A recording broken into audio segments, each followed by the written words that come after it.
बच्चों welcome to Harsh public school Gurugram YouTube channels. तो last lecture बच्चों आपने देखा था सेल्फ प्रैक्टिस 4V का। तो वहाँ पे आपने देखा कि 1 डिजिट्स को कैसे मल्टीप्लिकेशन किया जाता है, 2 डिजिट के कैसे मल्टीप्लिकेशन किया जाता है, और उनके बेस पे जो वर्ड प्रॉब्लम्स थे वो भी मैंने आपको तो अगर आपने वो नहीं देखा तो पहले आप वो देखो, जिससे कि आपको 1 डिजिट से कैसे मल्टीप्लिकेशन किया जाता है आपको समझ में आ जाएगा, 2 डिजिट से कैसे किया जाता है ये आपको समझ में आ जाएगा।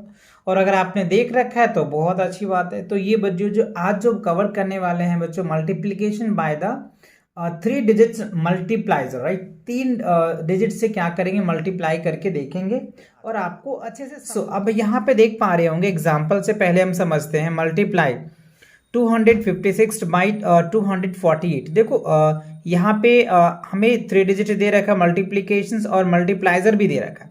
तो तीनों का आप सिंपल चाहो तो इस तरीके से मल्टीप्लाई कर सकते हो, जैसे ये लिया।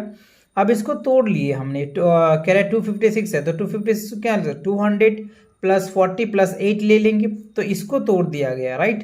तो ये पार्ट टूट गया। अब देखो इससे इसको मल्टीप्लाई करोगे, फिर इससे इसको मल्टीप्लाई करोगे, इससे इसको मल्टीप्लाई करोगे, फिर आप ऐड कर दोगे तो रिजल्ट निकल के आ जाएगा। या फिर आप डायरेक्ट करना चाह रहे हो तो देखो पहला स्टेप्स में आपको 8 से मल्टीप्लाई करना है यूनिट से, दूसरा स्टेप में क्या करना है 5 से मल्टीप्लाई करना है, और तीसरा स्टेप में ये करना है। या सिंपल अगर ये स्टेप्स नहीं लिखते हैं डायरेक्ट करते हैं तो आप इस तरीके से कर सकते हैं, है ना। 8 से कर दिया पहले, फिर 40 से कर दिया, ठीक है ना। उसके बाद इसका तीसरा स्टेप भी है वो मैं आपको दिखाता हूँ। ये आपने देखा कि पहले हम यूनिट प्लेस से इससे मल्टीप्लाई करेंगे, ठीक है ना, फिर 40 यानी 40 से करेंगे, और फिर क्या करेंगे 2 से करेंगे। आप यहाँ पे देख सकते हैं इस पेज पे, नेक्स्ट पेज पे दिया गया है, थर्ड स्टेप है। थर्ड स्टेप में आप इस तरीके से कर सकते हैं। या अगर और भी आपको शॉर्टकट यूज करना है, शॉर्ट मेथड यूज करना है, तो आप ये देख पा रहे होंगे 256 को 248 से करना है। तो ये जो हमारा ऊपर वाला है ये मल्टीप्लिकेंट है, और जिससे हम मल्टीप्लाई करते हैं दैट इज कॉल्ड मल्टीप्लाइजर्स होता है। तो पहले 8 से मल्टीप्लाई करने के बाद ये रिजल्ट आया, 4 से मल्टीप्लिकेशन करने के बाद ये रिजल्ट आया, और 2 से मल्टीप्लिकेशन करने के बाद ये रिजल्ट आया, राइट। और इन सभी को जब हम ऐड किए ना तो ये हमारा रिजल्ट आया। तो फाइनली जो है ये रिजल्ट आया बच्चों। तो आई होप ये बात आपको अच्छे से पता है, क्योंकि ये 2 डिजिट 3 डिजिट की मल्टीप्लिकेशन आप बहुत अच्छे से कर रखे होंगे, है ना। चलिए फिर भी आपको यहाँ समझ में आ गया कि कैसे हमें करना है, ठीक है। अब आप यहाँ पे देखिए एग्जाम्पल नंबर 7 में मल्टीप्लाई 656 को 203 से मल्टीप्लाई करना है। तो आप इस तरीके से यूज कर सकते हैं, आप कॉलम बना लें और कॉलम बना करके आप आसानी से और इजी से मल्टीप्लाई कर सकते हैं। देखो पहले 3 से मल्टीप्लाई करने के बाद ये रिजल्ट आया, मल्टीप्लिकेशन तो आता ही है आपको, ठीक है। अब देखो एक बात जो हमें क्या करना था, 0 से मल्टीप्लाई करने के बाद तो सबको 0 ही बना देगा, ठीक है। तो एक चीज़ ध्यान रखना कि जैसे हम करते हैं ना, पहले डिजिट तो लेते हैं, दूसरे डिजिट में एक डिजिट छोड़ देते हैं, या तो आप छोड़ दो या फिर आप 0 ले लो। समझ रहे हो बात को। सेम प्रोसेस इसमें भी करना है, या तो छोड़ दो या तो 0 ले लो। तो यहाँ पर आ गया। अब इसको आप इस तरीके से ऐड करेंगे, ठीक है ना। ये सब एडिशन आपको बहुत अच्छे से आता है, क्योंकि अब तक जो बच्चों आपको अच्छे से ये सारी चीज़ें समझ आ गया होगा, क्योंकि मैं आपको शुरू से ये सारी चीज़ें डिटेल्स 1 बाय 1 करके मैं डिस्कस करके आपके साथ शेयर कर रहा हूँ। तो ये आपको अच्छे से पता चल रहा होगा, राइट। या फिर आप इस तरीके से देख पा रहे होंगे, है ना। चलिए नेक्स्ट देखते हैं। आपको एग्जाम्पल नंबर 8 में क्या रहा है, सेम पैटर्न यहाँ पे भी है। 432 बाय क्या है 350, इससे मल्टीप्लाई करना है। तो या तो आप इस तरीके से कॉलम बनाइए और पहले 0 से कीजिएगा, राइट। 0 से करने के बाद 0 ही आएगा रिजल्ट।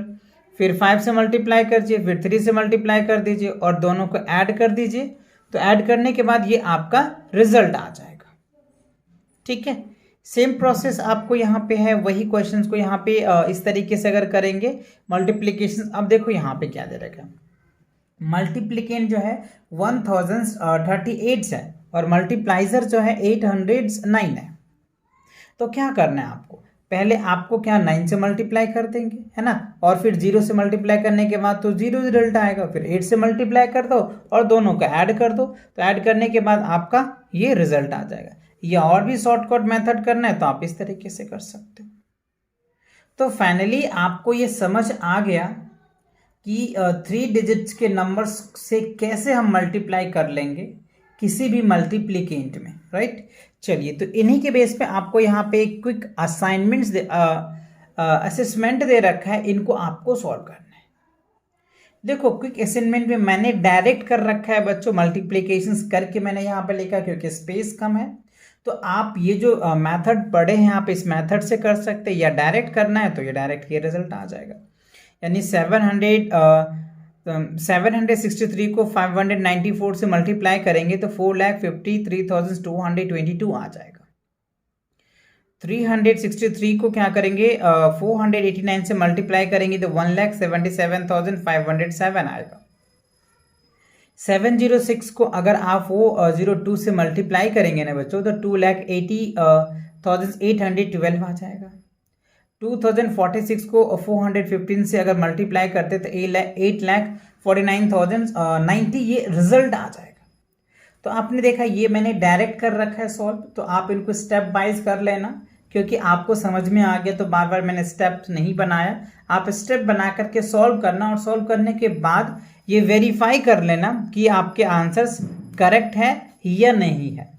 क्लियर आया समझ में? चलिए बढ़िया, अब एक्सरसाइज की तरफ चलिए देख लेते हैं। Copy and multiply. तो देखो यहाँ पे स्पेस बहुत कम था तो मैंने डायरेक्ट बुक में किया क्योंकि ये कंसेप्ट आपको पता है। एक बार मैं रिपीट कर देता हूँ फिर से। देखो, जब आप इनको सॉल्व करेंगे तो पहले 9 से सब में मल्टीप्लिकेशन करेंगे, फिर उसके बाद 0 से मल्टीप्लिकेशन करेंगे ऊपर वाले में, फिर 1 से मल्टीप्लिकेशन करेंगे और तीनों को ऐड कर देंगे। और ऐड करने के बाद जो ये रिजल्ट आएगा 1,08,564। सेम बच्चों यहाँ पे 245 से और 244 से, तो इसको भी वही पहले 4 से सब में मल्टीप्लाई करेंगे, फिर एक डिजिट छोड़ने के बाद इसको 4 से मल्टीप्लाई करने के बाद लिखेंगे, फिर 2 से मल्टीप्लाई करेंगे और फिर उनको ऐड कर देंगे तो ये रिजल्ट आ जाएगा। ठीक है, सेम प्रोसेस यहाँ पे भी है बच्चों और सेम प्रोसेस यहाँ पे भी है क्योंकि वही सेम है, आपको अलग अलग क्वेश्चंस है तो प्रोसेस वही है। आप इनका आंसर्स मैं रिपीट कर देता हूँ जिससे कि आप अच्छे से समझ पाओगे। 456 को 275 से मल्टीप्लाई करोगे तो 1,25,400 रिजल्ट आएगा। आप स्टेप बाय सॉल्व कर लेना। 572 को 723 से मल्टीप्लाई करोगे तो 4,13,556 आएगा, राइट। 488 को 651 से मल्टीप्लाई करोगे तो 3,70,688 आएगा। 947 को 433 से अगर आप मल्टीप्लाई करेंगे तो 4,10,051 आ जाएगा। अब आप यहाँ पे देखो 672 को 304 से मल्टीप्लाई करोगे तो 2,04,288 आ जाएगा। 345 को 550 से अगर आप 30 से मल्टीप्लाई करेंगे तो 1,82,850 रिजल्ट आ जाएगा। अब यहाँ पे देखो 2,940 को 318 से अगर आप मल्टीप्लाई करेंगे तो 9,34,920 रिजल्ट आएगा। 3,875 को अगर 206 से मल्टीप्लाई करते हैं तो 7,98,250 ये आपका रिजल्ट आता है। तो आई होप आपको 3 डिजिट की मल्टीप्लिकेशन अच्छे से समझ में आया। अगर कोई डाउट है या कोई क्वेरी है बच्चों तो आप कमेंट करके हमसे पूछ सकते हैं, है ना, कि आप इनको एक एक करके सॉल्व कीजिए। आपको पता है कि अभी आपको कई एग्जाम्पल मैंने इसी टाइप के करवाया, इसीलिए मैंने इसको एकदम शॉर्ट में करके एक आंसर्स लिख दिया जिससे कि आप इसको मल्टीप्लाई करें और मल्टीप्लाई करने के बाद आप अपना आंसर चेक करें कि आपका आंसर ये आ रहा है या नहीं आ रहा है। नहीं आ रहा है तो कहीं ना कहीं आप मिस्टेक कर पा रहे होंगे या मिस्टेक कर रहे होंगे, आप उनको अगेन रीचेक कीजिए और रीचेक करने के बाद अपनी खुद की मिस्टेक निकालिए, राइट। तो आई होप ये बातें आपको समझ में आ गया। तो इसी के साथ ये आपका जो 4C है कंप्लीट होता है। तो मिलेंगे नए सेल्फ प्रैक्टिस के साथ बहुत जल्दी। तब तक पढ़ाई करते रहें। All the very best.